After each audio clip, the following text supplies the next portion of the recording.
What's up, everybody? I'm Chase Lee reporting for DallasMovieScreens.com, and welcome back to my continuing coverage of the 2018 Dallas International Film Festival. Now, I'm just continuing on my coverage and reviewing movies for you guys, and this is movie number 2 that I saw, and it's a documentary called Won't You Be My Neighbor? Now, this one focuses on Fred Rogers. Who is Fred Rogers, you may ask? He is Mr. Rogers from Mr. Rogers' Neighborhood. Now, he transformed children's programming way back in the day. I mean, this show was on for decades, and how he changed the format and wanted to make a more mature approach to children's programming while still being entertaining and flashy enough to get a child's attention, and that's what his legacy will always be known as. And you know, I was born in 1990. Oh, whoops! I just revealed my age. So I grew up with Mr. Rogers. I remember PBS was always home to two shows.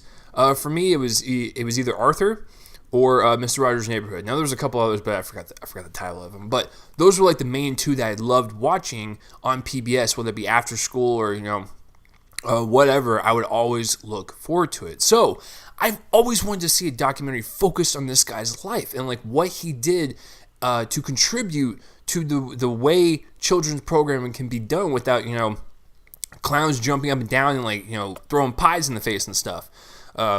Which is a comparison they make in the movie.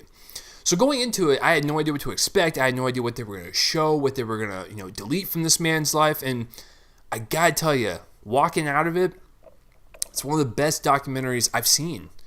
It totally encapsulates what Mr. Rogers was. Just a pure, wholesome man that wanted to make a difference. And always wanted to make statements on the bad stuff happening in the world and really translating that to subject matter for his show. And I found that quite powerful that, he would talk about, war and assassination, divorce on a kid's show and use puppets to translate that to children. That's genius. And so, okay, so let's get real and break this down. Now, as I've always said for documentaries, you can't really, these are really, they're easy and they're hard to review at the same time because you can't review it on acting. These are real people in, interviews, and that's how the movie is formed. I mean, you could view it on its visual, look, whether, or the, from the footage they get, or, the kind of like editing and the structure of the movie, and if they got their point across really well. I mean, it's, like I said, it's easy to review and it's hard to review at the same time, but, I try my best. So with Mr. Rogers, or Won't You Be My Neighbor, as far as negatives go, I have none.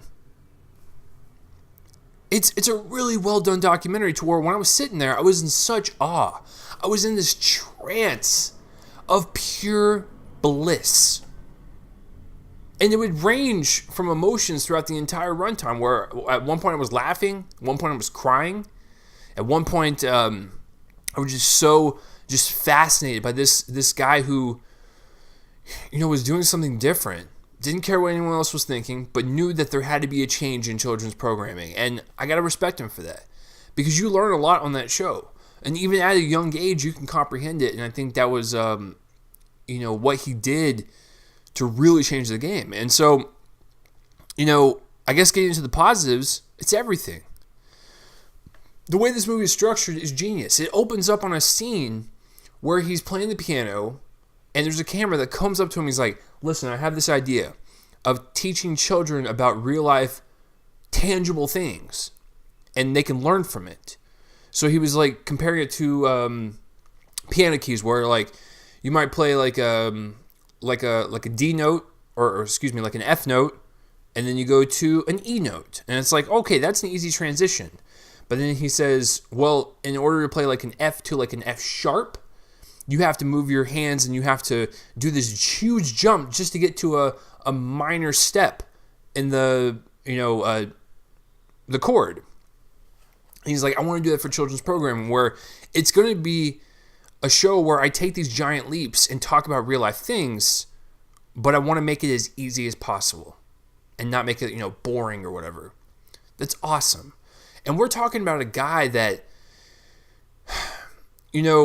when the world was changing and, going through the Vietnam War and racial discrimination, this was a guy that would take that and use it for positivity on his show.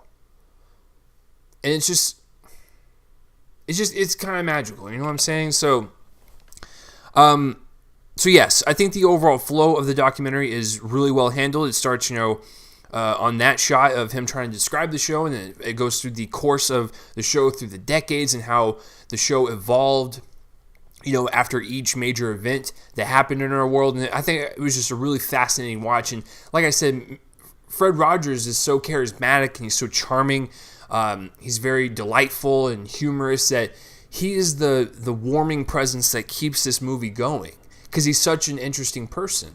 And he's such an inviting person. I don't even know the guy, but it sounds like, if I were to go into like a room and he'd be there with like 50 other people, he'd be the one person I'd draw my eye towards and be like, he seems like a person that would be able to conversate the best.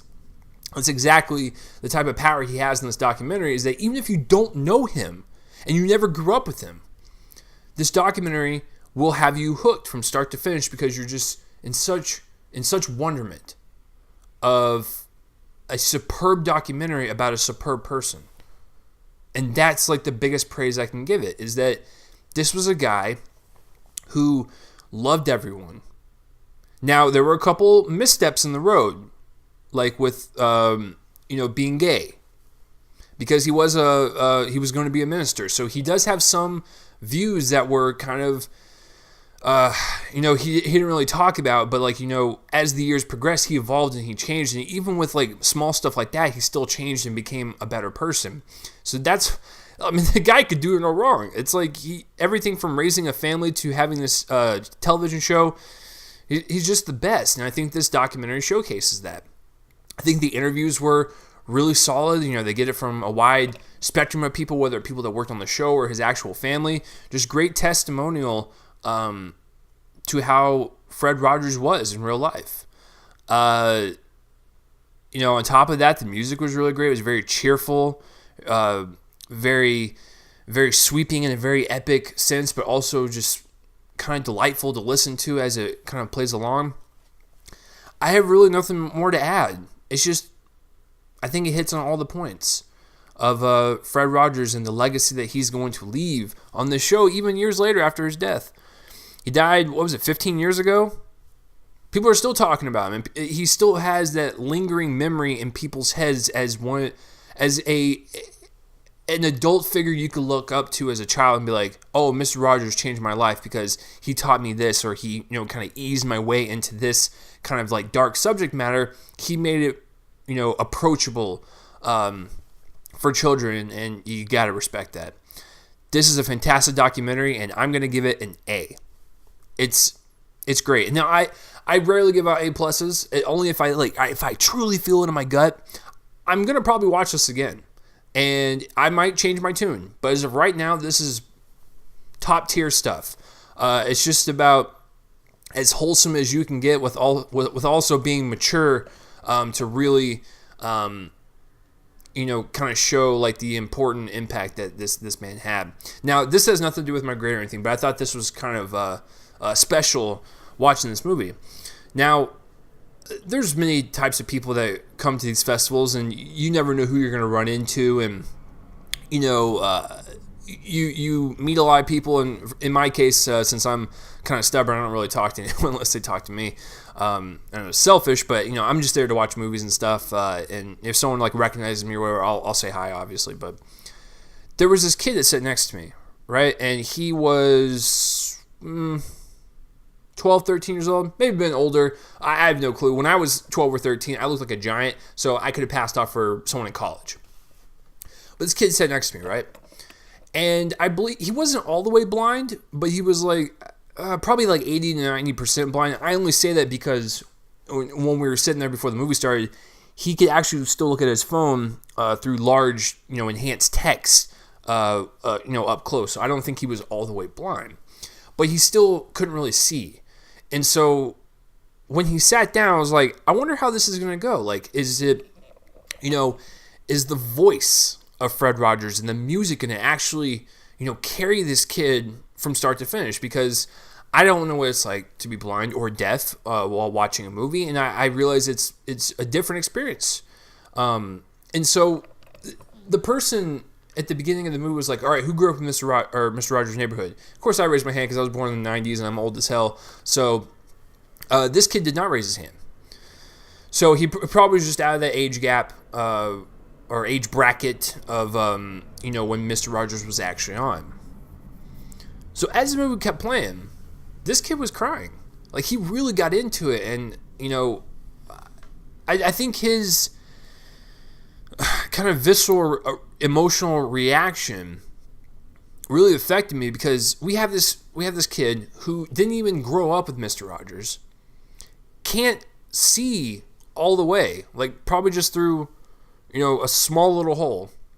So he has to hear everything and feel it through the interviews and the music and stuff. And the kid was crying. He really got into it, and that just kind of touched me, because I'm like, even if you've never seen this man, he could walk into a room and impress you just from the way he talks. And there's something kind of special about that. But anyways, Won't You Be My Neighbor? Solid A. So what did you guys think about this movie? Please comment down below and let me know. It is definitely one of the better ones I've seen at the festival so far, and it's only movie number 2. So that will do it for this review, guys. I'm Chase Lee, reporting for DallasMovieScreens.com, and tune in next time for my continuing coverage of the Dallas International Film Festival. So I will see you guys next time.